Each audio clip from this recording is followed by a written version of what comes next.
When you're building the most powerful rocket ever, it takes a lot of folks developing a lot of technology and a lot of hardware. So we're taking advantage of the SLS program to support it, but also develop some new technology. This current SLS test program is basically focused on getting some acoustic data for the vehicle that will help us to design the water suppression system on the launch pad.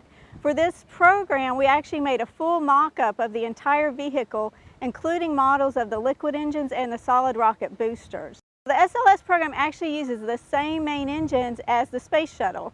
So in order to do this testing for the acoustics part of the SLS vehicle, we actually used the exact same engine models that were used on the space shuttle program when they were going through acoustic testing.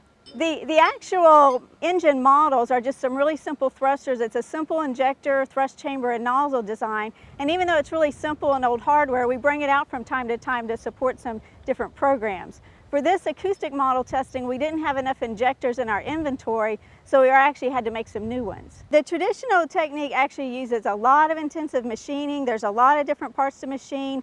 For our new injectors, we actually bypassed all the machining and welding and brazing and actually made these new pieces in one piece with selective laser melting, which is a 3D printing process.